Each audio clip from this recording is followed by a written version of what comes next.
फागुन मेला एक बड़ा उत्सव है जो 10 से 12 दिनों तक चलता है। ये मेला फागुन शुक्ल अष्टमी के द्वादशी तक अपने चरम पर होता है। जानिए साल 2026 में मेला कब शुरू होगा। राजस्थान के सीकर जिले में लगने वाला खाटू श्याम फाल्गुन मेला एक बड़ा उत्सव है जो हर साल फागुन यानी फरवरी मार्च महीने में 10 से 12 दिनों तक लगता है।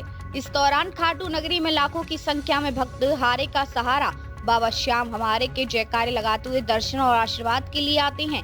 ये मेला फागुन शुक्ल अष्टमी से द्वादशी तक अपने चरम पर होता है। वहीं एकादशी के दिन बाबा के दरबार में भक्तों की भारी भीड़ उमड़ती है। बाबा के दरबार में देश विदेश से लाखों श्रद्धालु आते हैं जो बाबा श्याम के प्रति उनकी अटूट श्रद्धा का प्रतीक माना जाता है। 2026 में कब से लगेगा मेला। वहीं इस साल फागुन मेला 2026 27 फरवरी से शुरू होकर 11 मार्च 2026 तक चलेगा। इस दौरान हर बार की तरह भक्तों की भारी भीड़ रहेगी। भक्त लंबी कतारों में खड़े होकर बाबा श्याम के दर्शन करते हैं और कई भक्त रिंगस से 18 किलोमीटर पैदल चलकर भी आते हैं। कहा जाता है कि फागुन में बाबा श्याम के दर्शन करना भक्तों के लिए सौभाग्यशाली है और इस दौरान बाबा श्याम के दरबार में दिव्य ऊर्जा का अनुभव होता है। खाटू में फागुन मेला लगने का मुख्य ये माना जाता है कि भगवान खाटू श्याम यानी बर्बरीक के शीर्ष सिर के प्रकट होने और उनके भगवान कृष्ण को सर्वोच्च बलिदान देने की स्मृति है। फाल्गुन शुक्ल एकादशी और द्वादशी को मानी जाती है।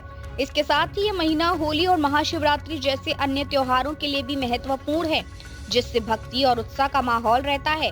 फागुन में क्यों लगता है मेला।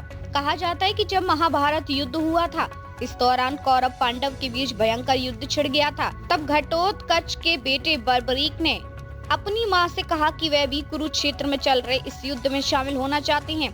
ये बात सुनकर उनकी माता ने कहा कि बर्बरीक तुम्हारे पास असीम शक्तियां, इसलिए अपनी शक्तियों का उपयोग कभी भी किसी निर्बल पर मत करना। उन्होंने बर्बरीक से कहा कि जो हार रहा हो तुम हारे को सहारा देना। इसका अर्थ है कि जो पक्ष हार रहा हो तुम्हें उसका साथ देना है। इसके बाद बर्बरीक महाभारत युद्ध में गए। श्री कृष्ण जानते थे कि युद्ध में कौन हारेगा और बर्बरीक किसका साथ देंगे। इसके चलते श्री कृष्ण ने ब्राह्मण का वेश धारण किया और बर्बरीक से उनका शीश दान में मांग लिया और बर्बरीक ने शीश दान में दे दिया। माना जाता है कि श्री कृष्ण को फाल्गुन मास की द्वादशी के दिन बर्बरीक ने अपना शीश काटकर दान में दे दिया था। इसके चलते ही फागुन मेला लगता है।